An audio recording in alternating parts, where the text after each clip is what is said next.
Lutte de classement et lutte de classe. Partie 4. Comment Karl Marx conçoit le monde social. Dans les paragraphes suivants, nous allons expliquer de façon très brève la théorie marxiste. Karl Marx sépare le monde social en deux structures, l'infrastructure et la superstructure.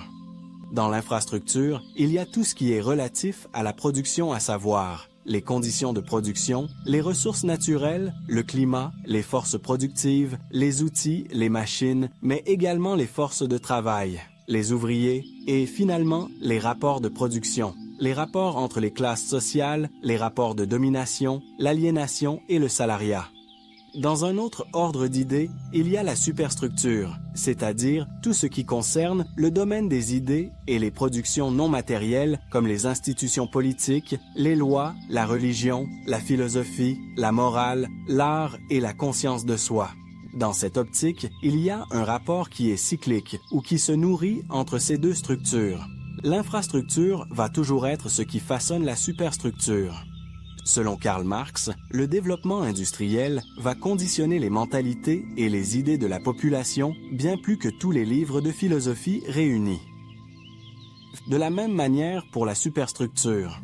Tout ce qui est au niveau des idées va façonner l'infrastructure et maintenir les modes de production, ce qui fait que c'est extrêmement dur de sortir d'un système alimenté par le mode de production capitaliste. Qu'est-ce qui définit les classes sociales selon Karl Marx? Selon Karl Marx, la place occupée dans le processus de production définit les classes sociales.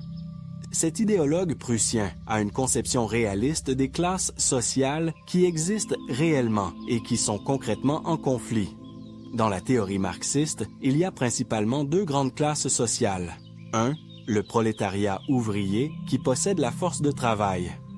2. La bourgeoisie capitaliste qui possède le capital et les moyens de production. Quand Marx a fait des analyses empiriques de société, il va ajouter d'autres sortes de classes sociales, comme la petite bourgeoisie, qui est travailleuse et propriétaire de moyens de production. Cette classe sociale n'appartient pas au mode de production capitaliste, mais plutôt au mode de production marchand. Il y a également les paysans et les propriétaires de petites exploitations qui appartiennent au mode de production marchand. Ici, c'est un exemple d'une analyse de la France des années 1850.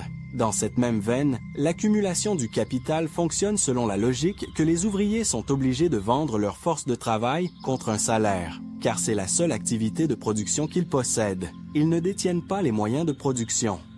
Cette force de travail va permettre de produire la plus-value. C'est ce que s'approprient les capitalistes pour s'enrichir.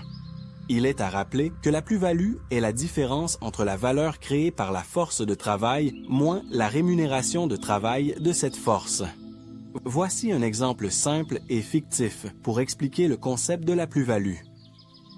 Un bûcheron va couper 100 arbres par jour.